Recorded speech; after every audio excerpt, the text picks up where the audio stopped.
Hi welcome to T2G health channel. நம்ம வீடியோக்குள்ளே போகிறதுக்கு முன்னாடி நம்ம சேனலை சப்ஸ்கிரைப் பண்ணுங்கள், லைக் பண்ணுங்கள், ஷேர் பண்ணுங்கள் அண்ட் கமெண்ட் பண்ணுங்கள். நம்ம இன்றைக்கி இந்த வீடியோவில் என்ன பார்க்க போகிறோன்னா முருங்கைப்பூ, அதாவது எல்லாருமே முருங்கைக்கீரை சாப்பிட்ருப்போம், முருங்கைக்காய் சாப்பிட்ருப்போம். ஸோ அந்த மரத்தில் இருக்கக்கூடிய முருங்கைப்பூவோட அற்புத மருத்துவ குணங்களை பற்றி தான் பார்க்க போகிறோம். முருங்கைப்பூ பால், முருங்கைப்பூ சூப், முருங்கைப்பூ சாதம் எல்லாருமே கேள்விப்பட்டிருக்கீங்களா? முருங்கை அப்படின்னதோ அதோட காய்கள் கீரைகள் மட்டும்தான் நமக்கு தெரியும். அதில் மருத்துவ குணங்கள் இருப்பதாக நிறையா நம்ம சொல்ல கேட்டு விதவிதமாக சமைத்து சாப்பிட்டு ருசிச்சிருக்கிறோம். ஆனால் முருங்கைப்பூவில் இருக்கக்கூடிய சத்துக்கள் மட்டுமல்ல, அதில் இருக்க ரகசியங்கள் கூட நம்மளை பல பேருக்கு நம்ம அறிஞ்சிராத ஒரு விஷயம். முருங்கையோட பலன் பற்றி சித்தா மற்றும் ஆயுர்வேத மருத்துவத்தில் நிறைய சொல்லியிருக்காங்க. முருங்கையை பிரம்ம விருட்சம் அப்படின்னு சொல்கிறாங்க. இந்தியாவில் இமயம் முதல் குமரி வரை எங்கே பார்த்தாலுமே இந்த முருங்கை பரவி கிடக்குது. வீடுகள் மற்றும் தோட்டங்களில் முருங்கை மரங்கள் அதிகமாக இருக்குது. ஆனால் நம்ம எத்தனை பேர் முருங்கைப்பூவை சமைத்து சாப்பிட்ருப்போம் அப்படின்னா நமக்கு டவுட்டு தான். காரணம், அந்த பூக்களில் இருக்கக்கூடிய மருத்துவ குணம் பற்றி நமக்கு தெரியாது. முருங்கைப்பூவை விட முருங்கைக்காயையே நம்ம அதிகமாக சமையலுக்கு பயன்படுத்தி பழக்கிட்டோம். ஸோ முருங்கை பூக்களின் பயன் அறிந்து இனிமையாவது நம்ம அந்த முருங்கை பூக்களை சமைத்து ருசிப்போமா? ஸோ இப்போ வாங்க முருங்கைப்பூவோட பயன்களை பற்றி பார்க்கலாம். முதல்ல கருவுறுதலை அதிகரிக்கிறது. கருவுறுதலை அதிகரிக்க சக்தி முருங்கைப்பூவுக்கு அதிகமாகவே இருக்குது. முருங்கைப்பூவில் இருக்கக்கூடிய சத்துக்கள் கருமுட்டை வளர்ச்சியை ஆதரிக்குது. கரு வளர்ச்சிக்கு பிறகு அது கருவாக மரம், அதாவது குழந்தை பிறக்கும் வரை தாயோட வயிற்றில் வளரும். ஆண்களும் பெண்களும் முருங்கைப்பூவை பச்சையாகவோ அல்லது பொடியாகவோ எடுத்துக்கொள்வதே கருவுறுதலை அதிகரிக்க உதவுகிறது. ரெண்டாவது, ஞாபக சக்தியை மேம்படுத்துகிறது. இப்போல்லாம் குழந்தைகள் முதல் தாத்தா பாட்டி வரை எல்லாருக்குமே எல்லாருமே என்ன பண்ணுறோம், மொபைல் ஃபோன் இல்லாமல் நம்ம வாழ முடியாது. அந்த அளவுக்கு நம்ம மொபைல் ஃபோனுக்கு அடிமையாயிட்டோம்.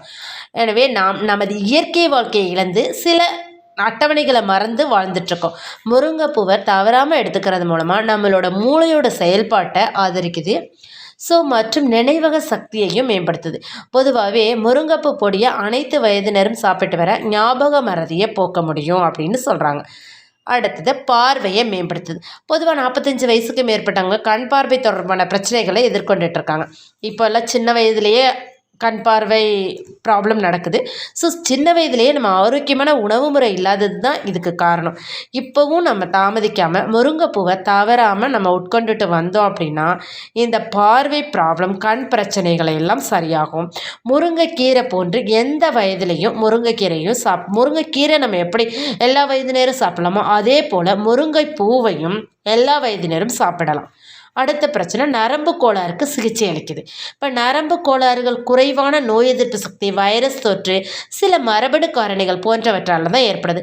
முக்கியமாக நரம்புகளை வலுப்படுத்தவும் நரம்பு கோளாறுகளுக்கு சிகிச்சை அளிக்க சர்க்கரையை குறைக்கவும் அவசியம். இப்போது முருங்கைப்பூவை நம்ம உணவில் தவறாமல் எடுத்துகிட்டு வந்தோம் அப்படின்னா நரம்பு மற்றும் எலும்புகளை அந்த முருங்கைப்பூ வலுப்படுத்துது.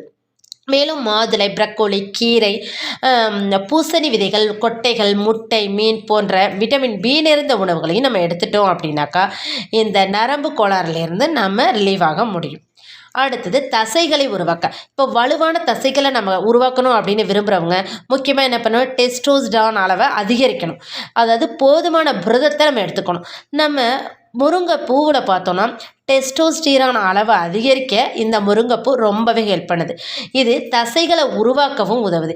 மேலும் இதில் புரதம் கம்மியாக தான் இருக்குது. முட்டை, கோழிக்கறி, பருப்பு மற்றும் தானியம் போன்ற உயர் புரத உணவுகளும் தசை வளர்ச்சியை ஆதரிக்குது. எப்படி இருந்தாலும் நம்ம கொஞ்சம் ஃபிசிக்கல் எக்ஸசைஸ் செய்ய மறக்கக்கூடாது. நெக்ஸ்ட், தோல் தொற்றுகளை குறைக்குது. கோடை அல்லது குளிர்காலத்தில் நிறைய பேருக்கு தோல் தொற்று நோய்கள் ஏற்படுது.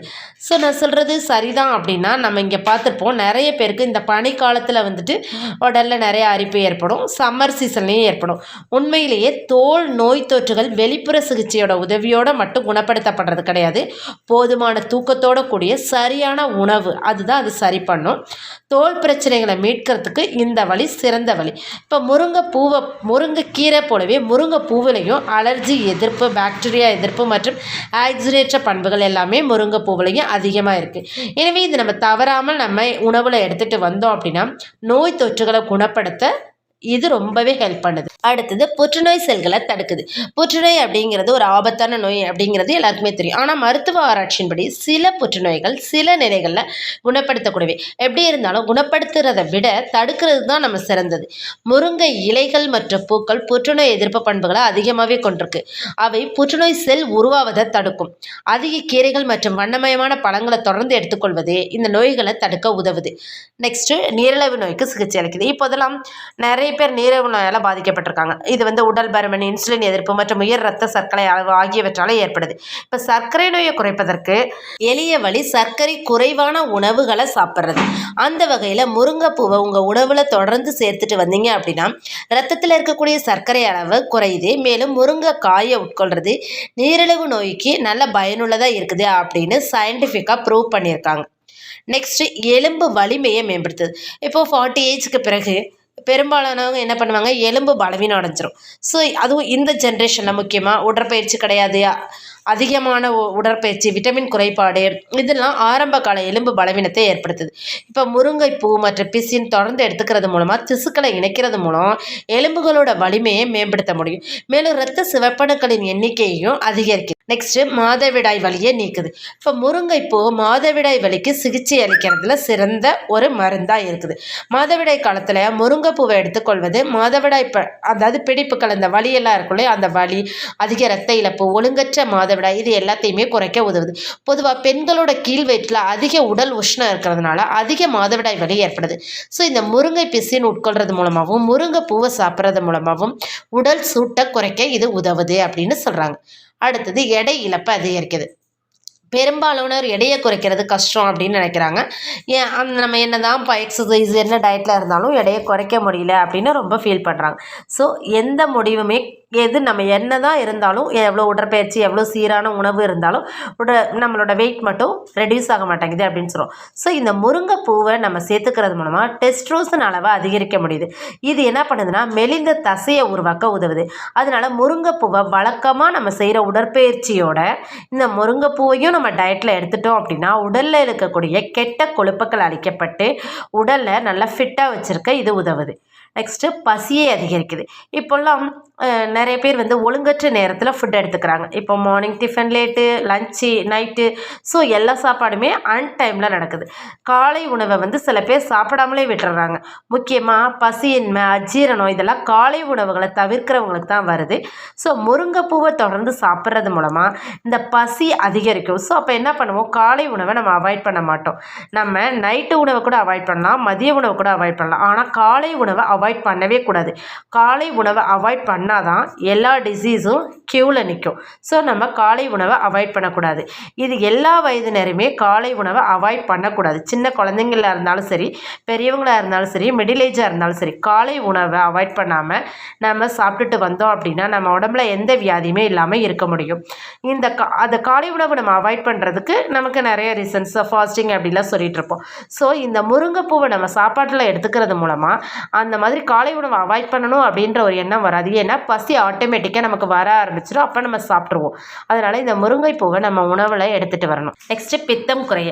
மன உளைச்சல், மன அழுத்தம், பயம், கோபம், இயலாமை போன்ற மனம் சார்ந்த காரணங்களும், தூக்கமின்மை, உடல் அசதி போன்ற காரணங்களும் ஈரலை பாதித்து அதனால் பித்தம் அதிகரித்து ரத்தத்தில் கலந்து மேல் நோக்கி போய் தலைவலி, தலை சுற்றல், வாந்தி, மயக்கம் இதெல்லாம் ஏற்படுது. இப்போ நிறைய பேருக்கு அந்த வாந்தி மயக்கம்லாம் ஏற்படுது. நம்ம பார்த்தோன்னா அது பித்தம் தான். பித்தம் அதிகரிக்கிறதுனால உடலில் பல நோய்கள் உருவாகுது. இந்த பித்தத்தை குறைக்கிறதுக்கு முருங்கைப்பூவை நிழலில் உலர்த்தி பொடி செய்து வச்சுட்டு கஷாயம் செஞ்சு காலை மாலை இருவேளையும் குடிச்சிட்டு வரலாம். இல்லை ஃப்ரெஷ்ஷாக நமக்கு முருங்கைப்பூ நம்ம வீட்டிலையே இருக்குது அப்படின்னாக்கா அதை எடுத்து நம்ம கஷாயம் மாதிரி செஞ்சு குடிக்கலாம். ஸோ இது சாப்பிட்றது மூலமாக உடலில் உள்ள பித்தம் குறைஞ்சி உடல் அசதி நீங்கி உடல்நிலை சீராக மாறும். ஸோ இது மாதிரி எண்ணற்ற பலன்களை தரக்கூடிய இந்த முருங்கைப்பூவை நம்மளும் தினமும் நம்ம உணவில் அட்லீஸ்ட் தினம் முடியல அப்படின்னா கூட வாரத்துக்கு 2-3 முறையாவது இந்த முருங்கைப்பூவை நம்ம உணவில் சேர்த்துட்டோம் அப்படின்னாக்கா நிறைய வியாதிகள்லேருந்து நம்ம ரிலீவ் ஆக முடியும். ஸோ மறக்காமல் இந்த முருங்கைப்பூவை எல்லாருமே உங்களோட உணவு டயட்டில் சேர்த்துக்கோங்க. தேங்க்யூ ஃபார் யுவர் வாட்சிங்.